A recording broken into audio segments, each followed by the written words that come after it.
You do not impose yourself on anyone. Opo. Lalo na sa ating lipunan na hindi pa nasasanay ang marami.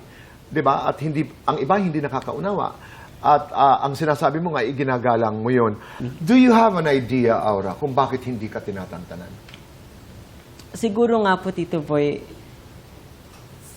dun po about talaga sa nangyari nung 2023. Ikwento mo lang ang kaya, ikwento mo lang ang pwede. Ano ang nais mong sabihin tungkol doon sa naganap sa bar na yon sa poblasyon noong 2023? At alam natin din na ito'y naayos na. Opo. Oo. Just tell us what you can. Yung nangyari po noon is matagal na pong tapos. And yung mga cases po, dismissed na. And halos 1 taon ko po hinarap yung kaso. And humingi po talaga ako ng tawad sa lahat po ng involved privately. Oo. At nag-take po talaga ako ng accountability. And it took me more than a year para talaga makamove on and para mag-start ulit sa pagkakamaling nagawa ko na yun. Yeah, and you posted an open letter kung tama ang aking pagkaalala. Yes po. You apologized. Yes. Oo.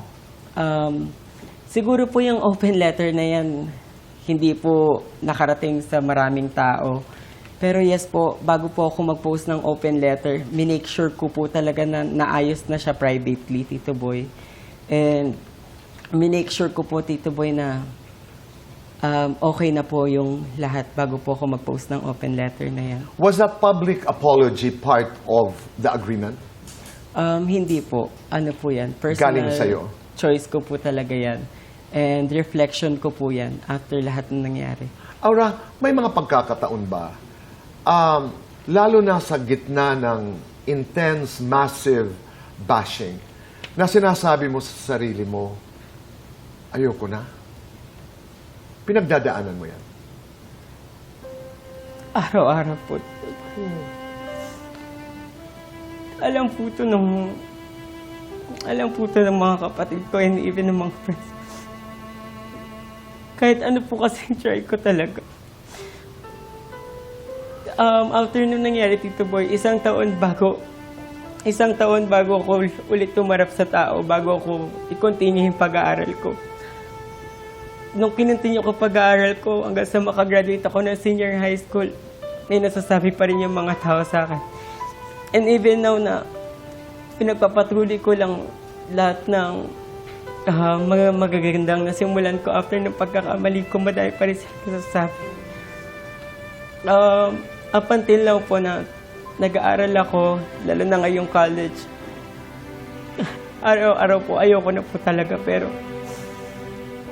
ang iniisip ko po kasi yung mga kapatid ko, yung parents ko na hindi ako sinukuan, na yung lumalaban para sa akin. Sila po yung nagiging motivation ko.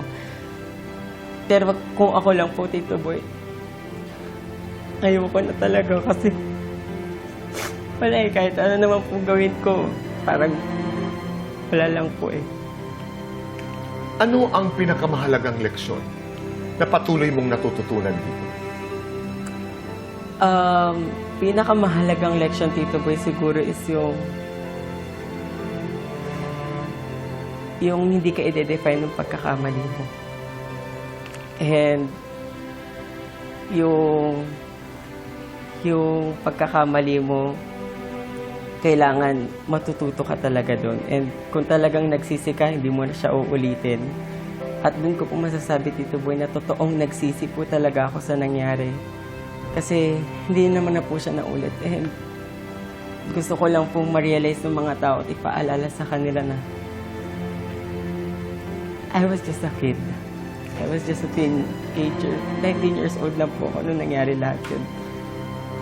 So lahat po ng pinagdaanan ko na yun, sobrang bata ko lang po. At hanggang ngayon po, Tito Boy, hanggang ngayon tinatry ko po maging better every day.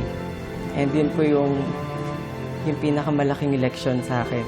That's good.